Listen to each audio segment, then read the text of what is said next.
One of the F-14's most distinctive features is its variable speed wing, which allows the aircraft to modulate its aerodynamic performance at various speeds and altitudes. The wings can be swept forward for improved maneuverability during dogfights, or swept back for high-speed intercepts. This adaptability makes the F-14 highly versatile and capable of air superiority and strike missions. The Tomcat's cockpit features aluminum seating arrangements for the pilot and the radar interceptor, servo RIO. The RIO manages the aircraft's radar and weapon systems, making the F-14 an early example of a fighter with a dedicated weapons system operator. The plane was equipped with the AWG-9 radar, one of the most advanced radar systems of its time, capable of tracking up to 24 targets simultaneously and guiding up to 6 AIM-54 Phoenix missiles to 6 different targets. The F-14 was powered by two Pratt & Whitney F-35 turbofan engines, providing a maximum speed of Mach 2.34. Stängen face up the men men dit is genoeg by fucking people en pasplace en skal trek en ek sê dat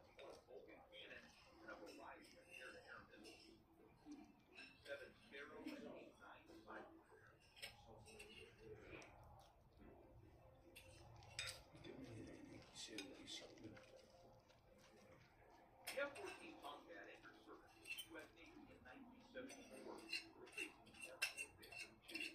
Its first operational deployment was aboard the USS Enterprise in 1975. The Tomcat proved its worth as a fleet defense interceptor, capable of engaging multiple threats at long ranges.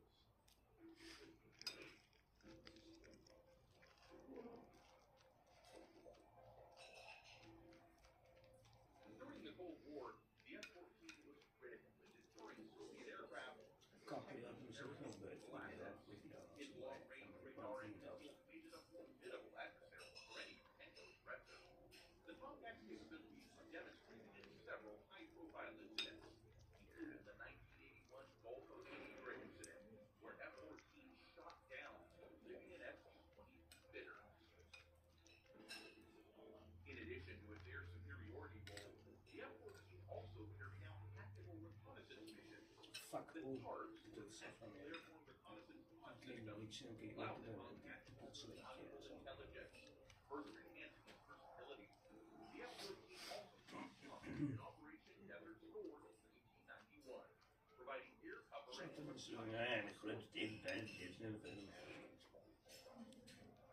er een zo like kakkerikje en dan kost het berg in beginnen. Want dat gaat.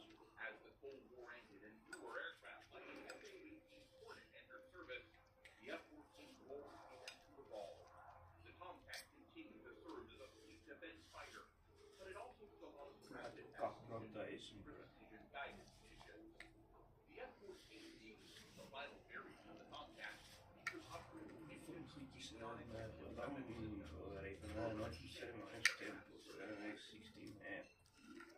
Some fucking movie style.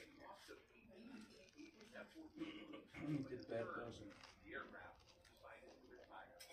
The F-14 Tomcat was officially retired from U.S. Navy service on September 22nd, 2006. The F-A-18 Stop modern and versatile fighter for both он делал пропинить, и точно, а читать paper, он кого The F-14 Tomcat remains one of the most iconic aircraft in aviation history. Its distinctive appearance, advanced capabilities, and storied service record have made it a symbol of American air power. The Tomcat gained further fame through its portrayal in popular culture, most notably in the 1986 film Gun. Despite its retirement, the F-14's legacy endures. Pilots, aviation enthusiasts, and the general public fondly remember the aircraft. Its influence can be seen in modern fighter designs, and several F-14s are preserved in museums worldwide, serving as a testament to the aircraft's significant role in Yeah, fucking slugger stuff. Today, Iran is the world's only operator of the F-14. Iran still operates indicates that the F-14 was recently used in combat as a bomber escort for sorties over Syria. The U.S. retired the airplane in 2006, replacing it entirely with a successive F-A-18. The U.S. read a narrative about industrial espionage, dreading most of the retired F-14s for fear that Iran would acquire some of the preserved Tomcats. Only 11 intact F-14s survived the purge, remaining in storage at David Monthan Air Force Base in the bone jar. Fortunately, the F-14 lives on in perpetuity, and still, in Top Gun, preserves the Siberian confidence.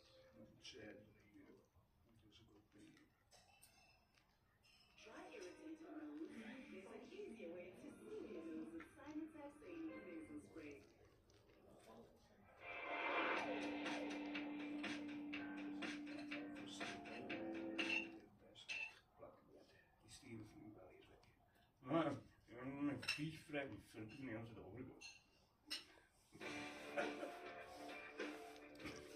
In the 1970s, the US Navy would be elevated to a new standard.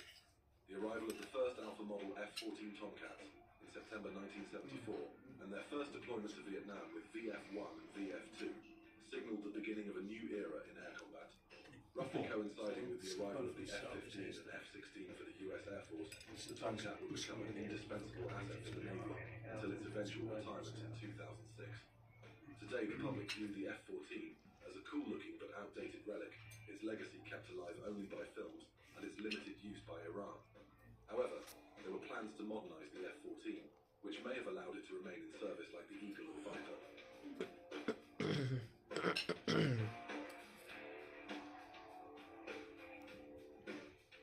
The 1970s marked a turning point in air combat.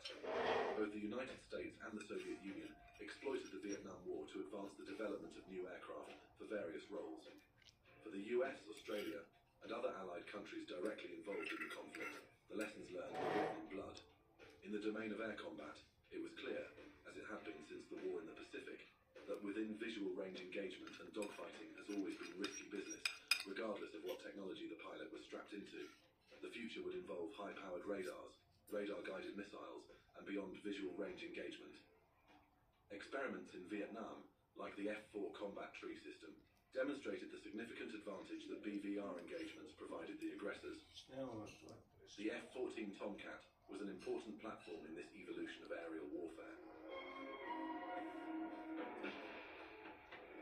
First flying in December 1970, several years before the F-16, F-15, and MiG-29, the Tomcat was the first fourth-generation fighter. The Alpha model would enter service in 1974. Following in the footsteps of the F-111 and MiG-23, the Tomcat would employ variable geometry wings, allowing it to adapt to high and low speed situations. The design was an aesthetically pleasing profile, and now somewhat iconic of the era.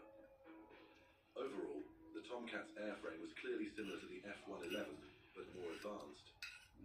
Both the pilot and WSO had office spaces similar to those found in the F-4, surrounded by panels accommodating a variety of predominantly analog technology, albeit with newer-looking scopes. Technologically, it was a significant advancement, featuring a far more powerful radar and, crucially, effective beyond visual range capabilities. It would not be long before other significant fourth-generation designs emerged, all of them rather similar to one another, yet distinctly different from the Tomcat. The first was the F-15 Eagle. The F-15 was regarded by the US Air Force as the most promising design for longevity, more than any previous designs. Although the airframe looked similar to the MiG-25 Foxbat, in practice the Eagle's design allowed it incredible agility, despite its large size. The F-15, equipped with advanced radar, a combination of digital and analog technology, and a substantial air-to-air payload, demonstrated near invincibility in simulated engagements with rival aircraft, only being surpassed in specific high-intensity situations.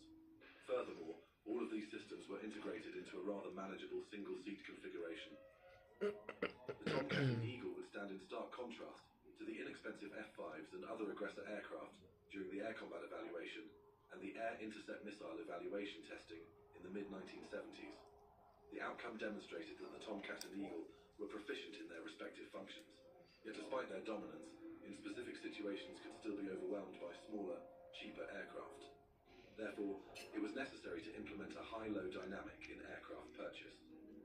For the Air Force, the cheap choice would be the F-16, which features a distinctive-tailed Delta airframe that many considered risky, yet potentially future-proof if appropriately adapted. For the Navy, the economical choice was the F-18, subsequently designated as the FA-18. This aircraft featured a distinctive airframe and, similar to the Viper and Eagle, seemed to incorporate significantly advanced internal and external technologies. During the late 1970s and early 1980s, the Soviets developed their own fourth-generation designs, notably the Flanker family of aircraft and the MiG-29 Fulcrum. Both aircraft were influenced in their airframe design by the MiG-25 and primarily the Eagle. According to several Russian designers, the airframe of the Eagle and Flanker was regarded as nearly flawless, superior to any conventional delta, variable geometry, or diamond configuration. Thus, from the introduction of the F-15 onwards, the Tomcat represented a highly capable but outwardly older airframe. Initially, this was not a concern. Nevertheless, over time, it evolved into a contentious problem among decision makers regarding budgeting, servicing, and future-proofing. In the mid-1970s, both the F-15 and F-14 were offered to certain clients, specifically Israel and Iran, who subsequently achieved the majority of aerial victories with each aircraft. Both countries took different approaches. The Shah of Iran was an aviation enthusiast, and his son would later become a military pilot. During a visit, the F-15 and F-14 were sequentially flown in a fly-off for the Shah and his advisors. They appreciated both, but the Shah favoured the F-14. Significantly, the Iranians wanted the long-range capabilities of the aircraft's primary weapon, the AIM-54 Phoenix, along with its radar performance and its capacity to swiftly intercept Soviet MiG-25s and supersonic bombers. For the Iranians, this consideration proved invaluable when the Iran-Iraq War broke out. The F-14's interception capabilities and the range of the Phoenix missile enabled them to swiftly deter supersonic Tu-22s, some equipped with chemical weapons, from entering Iranian airspace. At the end of the day, the Iranian procurement had paid off. For the Israelis, it was a different story. In 1974, Israeli Air Force pilot Amnon Arad led an evaluation of the new Tomcat. His team consisted of pilots from different aircraft, some from Phantoms, some from Mirages, and some working on the Kefir project. Unlike the Iranians, the Israelis were basing their decision-making on lessons learned during the Yom Kippur War, which the Israelis had almost catastrophically lost. With this experience, the Israeli team noted that the F-14 was very good, but couldn't be flown hard without risk of engine trouble. In stark contrast to the Iranians, they also noted that they had little use for the powerful ANAW-G9 radar, nor the Phoenix missile or twin-seat setup. They requested their own fly-off to evaluate the designs, but were denied. Nevertheless, they were able to fly and evaluate the aircraft individually. Several Israeli pilots, namely Asaf Ben Noon and Israel Bahara, were given the opportunity to fly a simulated fight using the F-14 and A-4 Skyhawk. Bahara flew first in an A-4 and was able to defeat the Navy demo team in their F-14, and he subsequently lost faith in the design. Then Ben Noon flew the F-14 with an instructor, facing off against Israeli Air Force evaluation lead Amnon Arad in an A-4.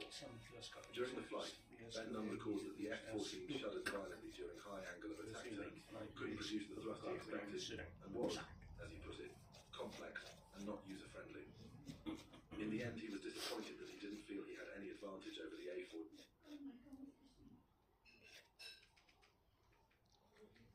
Ja, den Tiger, die verdomme schieten die kappen en dan.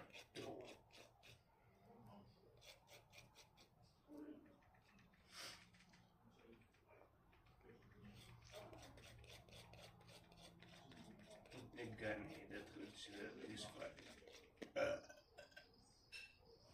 Mensen, dat is een spanning, dat is weer een chance, dat is doen. Shit, mijn eigen stuk gesproken.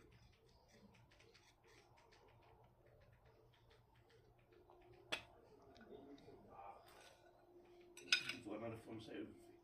Ik kijk bij je kiezen, ik kan zien dat.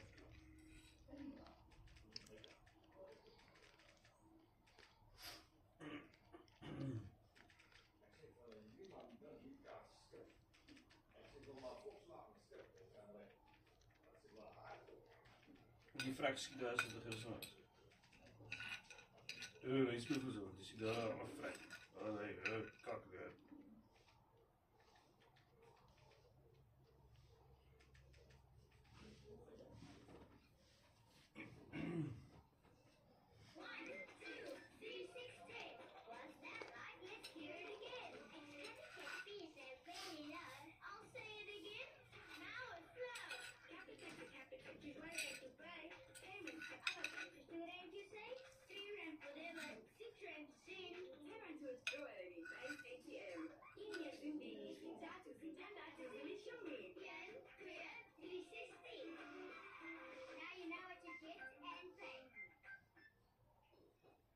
Just wanted to walk the dog, but then I got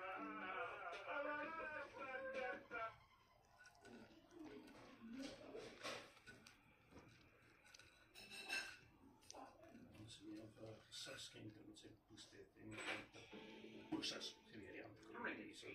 the advanced F-14 This is dirty for minutes. Then you beat them for he ran under the Western Alliance Combo Muhammad Red Actually, je kan iemand op 33 massen bij så det är väl en massa baj. Det är bra. proving to be a worthwhile investment even after transition from a period of bond. Sån fucking satanast ska jag göra så jag ska